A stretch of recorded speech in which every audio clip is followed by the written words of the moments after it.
Señor Ricardo, ¿cómo estás? ¿Cómo andas, Antonio? Buen día. Buen día, gracias por la visita. Gracias. ¿Me das un panorama de lo que viene en la Argentina, sobre todo con la visita del presidente Milei y el acuerdo con los Estados Unidos? Bueno, creo que es un hecho auspicioso que la principal economía del mundo esté recibiendo al presidente argentino.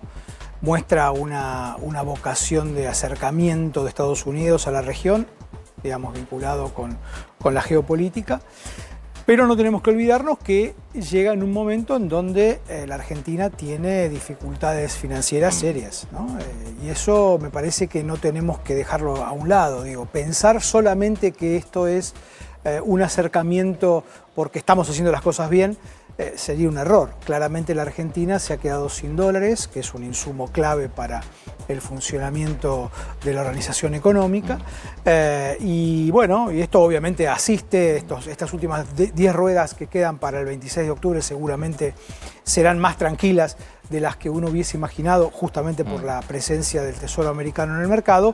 Pero la pregunta es cómo sigue la película después, porque claramente los anuncios de inversión, que están muy bien, demoran tiempo, no se pueden resolver de la noche a la mañana, y veremos qué tipo de asociación Estados Unidos le plantea mañana a la Argentina, si va a ser una suerte de tratado de libre comercio, si va a haber mejor acceso al mercado norteamericano, economías que son muy competitivas entre sí, digamos, no son complementarias como en el caso de China. Y bueno, y la Argentina ahora además se metió en esta suerte de nueva guerra fría entre Estados Unidos y China, que bueno, veremos de qué manera la diplomacia puede ir manejando. ¿Y qué pasa después de las elecciones? O sea, de acuerdo al resultado de las elecciones.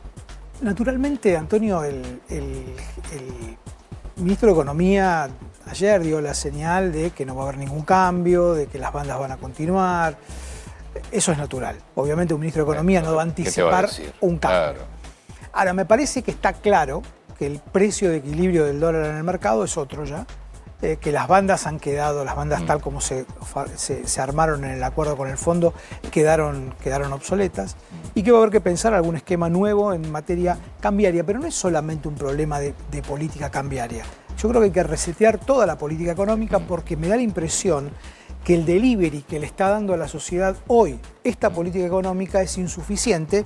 Lo hemos visto en las elecciones, en varias de las elecciones, pero en la elección bonaerense me parece que quedó muy claro. La sociedad ya creo que internalizó el hecho de que la inflación bajó. Hoy está un poquito más arriba, pero está en torno al 2% mensual. Vamos a conocer el dato antes de la elección del 26. Pero me parece que hace falta más, hace falta que la economía empiece a recuperar dinamismo, el dinamismo que perdió hace ya unos 5 o 6 meses atrás. Ahora, sobre este cambio del esquema cambiario, antes parecía que el consenso del mercado era después de las elecciones muy pronto. ¿Esta intervención del Tesoro de Estados Unidos le da más tiempo al gobierno para generar esos cambios? ¿O crees que es algo que tiene que ser inmediato a las elecciones? A ver, lo que me parece que es importante es conocer el detalle de cómo va a ser el esquema de asistencia definitivo del Tesoro americano. Hasta ahora lo único que se anunció es el famoso swap, que no sabemos si va a reemplazar o no el swap chino. Ojalá que no, ojalá que esto engrose justamente digamos, las reservas del central con los dos swaps a la vez, y eso me parece que le daría obviamente al Banco Central más poder de fuego hacia adelante ante eventualidades. No sabemos, bueno, hemos visto la intervención, pero no sabemos si esa intervención es a cuenta de swap o no.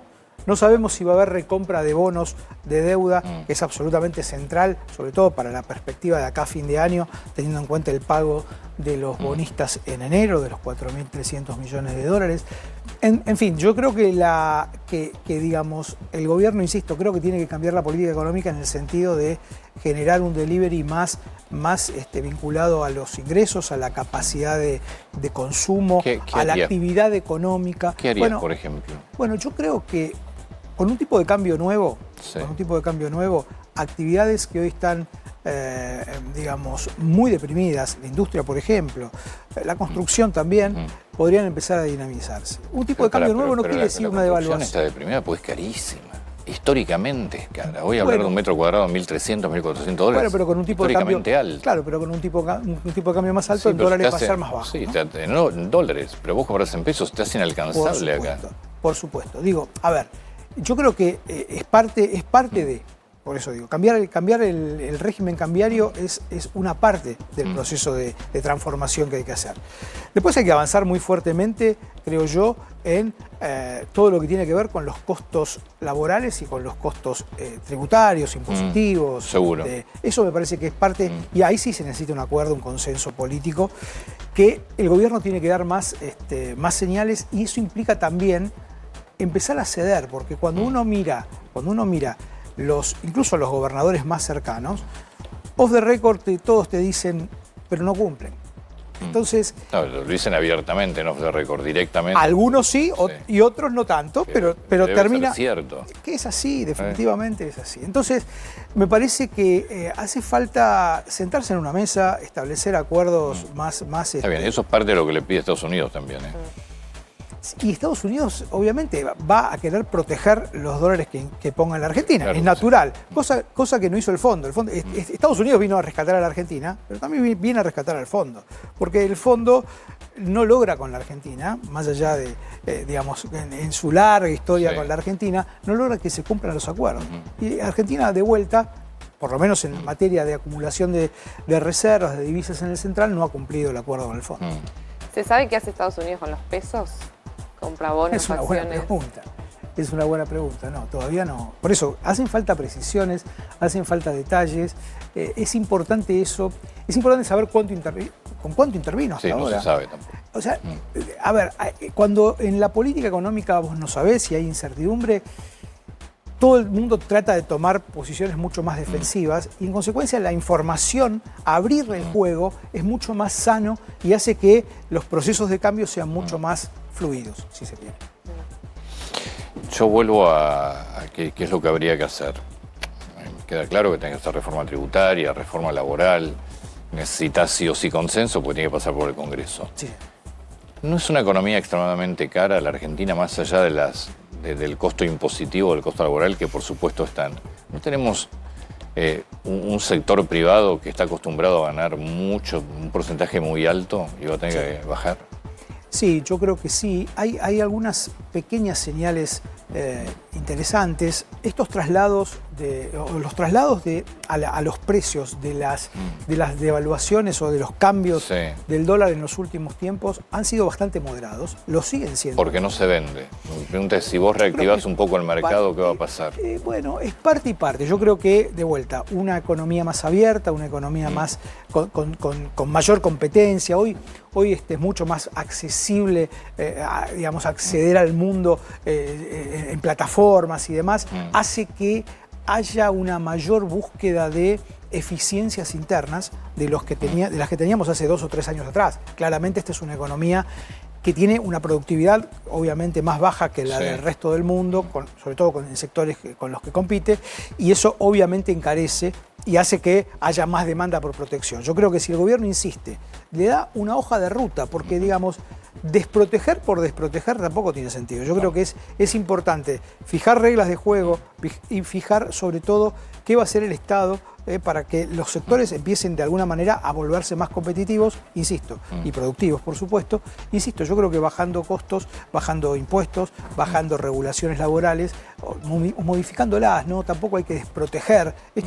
Tampoco hay que creer que esto de que vamos a bajar los costos laborales va a aumentar el empleo, ¿no? Esto no es así. Tiene que haber demanda, tiene que haber capacidad de consumo. Hay sectores que necesitan el mercado interno porque naturalmente son mercado internistas. Entonces, todas estas cuestiones tienen que estar de alguna manera discutidas, yo te diría incluso hasta sectorialmente.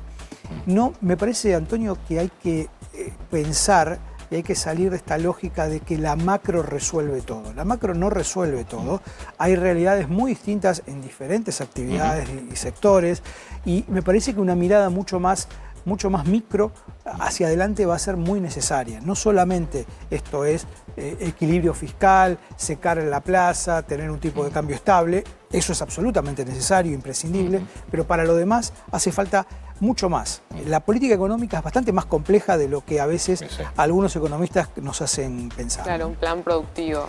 Sí, me parece que una mirada, digo, tampoco esta cosa de decir te voy a subsidiar, te voy a proteger, eso ya no fue, eso ya no existe. Pero la verdad que los países que crecen en el mundo tienen las dos cosas, tienen una macro sana y tienen además políticas sectoriales eficientes que buscan la competencia, que buscan la mejora de productividad, la eficiencia. Y ahí me parece que todavía hay un espacio enorme que el gobierno no ha transitado. Y los salarios, porque decís que es muy probable que el dólar debería estar en otro precio para que la economía funcione un poco mejor. Y a la vez que tienen que venir las reformas estructurales, pero hay que ver si los salarios aguantan el tiempo que lleva a debatir las reformas estructurales. ¿Cómo los ves de acá a fin de año? Ese es el arte de la política económica es ese, ¿no? Siempre es vivir en las transiciones, porque uno puede pensar una economía más eficiente, pero de acá a esta economía ineficiente, acá a la economía más eficiente, hay un puente que muchos se caen, y ahí me parece que es donde tiene que estar el arte. Ahí me parece que tiene que estar el arte. Yo creo que, a ver, no hay mejora de salarios si no mejora la productividad, y para que mejore la productividad tiene que haber inversión, tiene que haber innovación. Hace un rato se acaba de dar, lo acabo de ver. Todo eso tarda. Por eso mismo, el premio Nobel a 3 economistas que han, digamos, planteado el aporte de la innovación al crecimiento. Bueno, todas esas cuestiones yo creo que hay que ponerlas en la mesa. El gobierno, el equipo económico tiene que empezar a trabajar sobre esas áreas. No puede ser que nunca encuentre la Argentina el camino. Bueno. Y como la política, cuando estás en la oposición no te importa qué daño haces con tal de que le va a llamar al que está gobernando. Es una historia muy triste. Sí, yo creo que sí. Creo que hemos vivido muchos años con creencias económicas muy equivocadas. Esto de que el déficit fiscal no hace daño. Esto de que proteger sin una contraprestación mejora solamente la ganancia de algunos empresarios y nada más. Y a los consumidores los castiga. Pero tampoco creamos que solamente ordenando al fisco, ordenando las cuentas públicas, la economía va a tener el dinamismo que requiere. De hecho, lo estamos viendo. O sea, cuando vos bajás la inflación, digo, de vuelta, esto es absolutamente necesario, pero no es suficiente. Está bien, pero ¿sabes lo que a mí me parece? Es cierto que no es suficiente. Estamos de acuerdo que es necesario. Pero es que, mirá, lo que nosotros siempre vemos es, si vos tuvieras un acuerdo político, si tuvieras una clase dirigente mirando hacia adelante, todo es mucho más fácil. Totalmente. O sea, lo que le falta siempre a la Argentina es porque no termina de ponerse de acuerdo en puntos centrales de la dirigencia política. A ver, yo creo que un gran aporte que va a dejar el gobierno de Milei, creo que es ese. Es la necesidad de entender que el equilibrio fiscal es absolutamente central para cualquier política económica. ¿Sí? Completamente. Me parece de acuerdo. que eso, yo creo que, a ver, hoy una propuesta de oposición que venga a decir vuelve el déficit fiscal, pierde las elecciones, naturalmente. Yo creo que las pierde naturalmente. Yo creo que igual no te lo van a decir. No, bueno, no te lo van a decir. Está bien, pero me parece que en el debate público ya está de alguna manera instalada la sensación de que aquellos que prometen cosas que no plantean, que no plantean cómo se financian, me parece que eso no va a caminar. No va a caminar. Me parece que no va a caminar. Lo que pasó, me parece, en la provincia de Buenos Aires, tiene que ver con otra cosa, con esto que decíamos antes, un delivery que no ha llegado en términos de actividad, de mejora de ingresos, de calidad de vida, pero me parece que en una elección nacional, en una elección presidencial, la oposición va a tener que plantear cómo sostener el equilibrio fiscal, por supuesto, con otras cosas. Perdóname, ¿vos escuchaste alguna propuesta hasta ahora? No, ninguna. Estás a 2 semanas de las elecciones. Olvídate, no hay ninguna propuesta. Es decir, la oposición va a tener que plantear. No va a plantear nada, porque no hay una sola propuesta concreta de nada. Coincido. Yo creo que, bueno, claramente, a ver, la oposición está haciendo la plancha. Porque por las equivocaciones del gobierno. Exactamente. Pero no tenés ninguna propuesta alternativa de nada. Eso es cierto. Yo creo que de vuelta, esto lo planteo para las elecciones presidenciales todavía. No, pero es que deberían ser para esto. Por supuesto, porque vos en el Congreso deberías estar debatiendo a partir de diciembre reforma laboral, reforma tributaria, reforma previsional. Exactamente. Y todos esos son proyectos. Nadie tiene ninguno. Bueno, tampoco el gobierno ha planteado qué tipo de proyectos Está bien, piensa, pero, no, porque pero, digo, pero porque si yo creo vos que sos oposición. yo entiendo que el gobierno tiene urgencias. No, mucho pero aparte, más. si vos sos oposición, vos tenés que dar más mil alternativas de algo distinto. No hay un solo proyecto de nada. Sí, coincido. Entonces decís, che, ¿y qué vamos a votar? Coincido. O sea, ¿qué es lo que se está votando? Por desgracia, la Argentina vive en ese bucle, en ese loop eterno. Por eso, entonces, todo lo que falta siempre termina siendo responsabilidad, es una estupidez lo que voy a decir, es cierto, pero termina siendo responsabilidad de la dirigencia política. Sí, claro. Si la dirigencia política se pusiera de acuerdo en 2 o 3 cosas, es otra historia de la Argentina. Sí. Y la Argentina tiene un enorme potencial, las posibilidades de la Argentina son infinitas, digamos. Más allá, a ver, esto del acuerdo con los Estados Unidos, más allá de las urgencias financieras, también te muestra que la Argentina tiene activos, tiene litio, tiene minerales, tierras raras, tiene todas las cuestiones que el mundo hoy está demandando, tiene agua, tiene digamos, un clima para hacer inversiones vinculadas a inteligencia artificial, digo, una enorme cantidad y tierras. Pero no tiene reglas claras. Pero no tiene reglas, no tiene infraestructura. Acá hay que discutir también cuestiones de infraestructura. Cuando uno habla de Vaca Muerta, cuando uno va a Vaca Muerta y ve la ruta entre Neuquén y Anielo, y uno dice, pero ¿cómo tenemos este tipo de infraestructura? Bueno, digo, acá hay discusiones que como coincido con vos, que la política no está dando y que con muy poco se podría ordenar. Ricardo, muchas gracias. Un placer.